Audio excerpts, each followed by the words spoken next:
In 1989, 10-year-old Sean Smith accidentally shot and killed his 8-year-old sister, Erin, after the children found a hidden gun in their parents' drawer.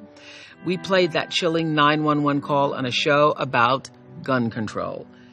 It sent shivers down a lot of spines. Hey, Sean, take a deep breath. Everyone's on their way. What happened? I didn't know my dad's gun was loaded in his head, and I shot her. I didn't mean to. She's dead.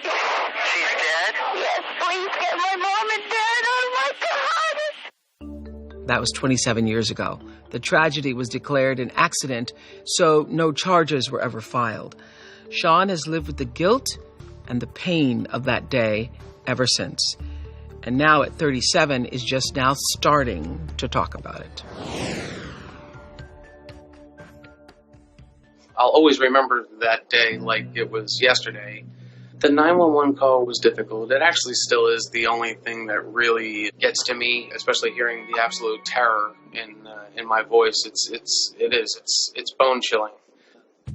On the day of the accident, my parents were at work. I was grounded from my video games, and I knew where my parents had hid it. I looked in my father's top drawer, and instead of the video games, unfortunately, I found my dad's .38 revolver. My sister went to run out of the room, and right at that time, the gun had accidentally gone off. I had called 911, and I tried to give her mouth-to-mouth, but she wasn't really responding at all. I picked her up and sat her on my lap. The 911 operator stayed on with me until the first officer arrived.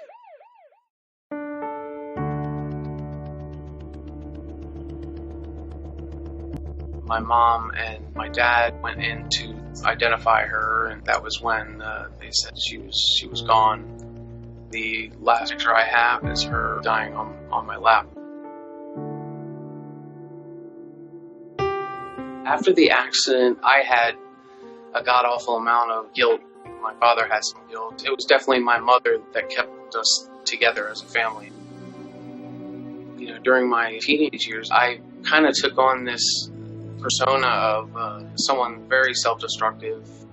Ended up dropping out of school, got arrested a couple times. The turning point of my life was definitely when my son Dylan was born. I completely quit drugs and alcohol.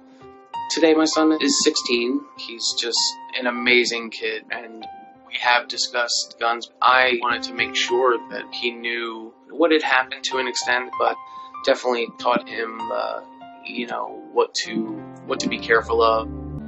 There are bad days. Before, it would just turn me into just like this dark, depressed person. Thankfully, after a lot of soul searching and going to church and talking to a therapist, it finally got to a point where I was able to make peace and forgive myself. I was finally able to completely realize that it was an accident. I can always feel my sister's spirit with me. The happiest memories I have with Erin were family vacations we had. We would be inseparable. If you look at the countless pictures that we have, just smiling together, I mean, those are definitely the things I cherish the most. In memory of her, I actually got her name tattooed on my arm with a nice halo, and my son designed clouds and heavens around her name. We have a lot of things to remember Erin by, her baby shoes, ribbons that we had won, a couple of things that she made that are hanging up. If I was to give anybody advice that's been through something as tragic as what I've been through, try not to be so hard on yourself. Focus on the positive. And I'm very grateful for where I am today. And I realized that by telling my story, I could maybe help somebody. And if I could help one person out of this whole thing, that would be just a tremendous goal for me. Hi, YouTuber.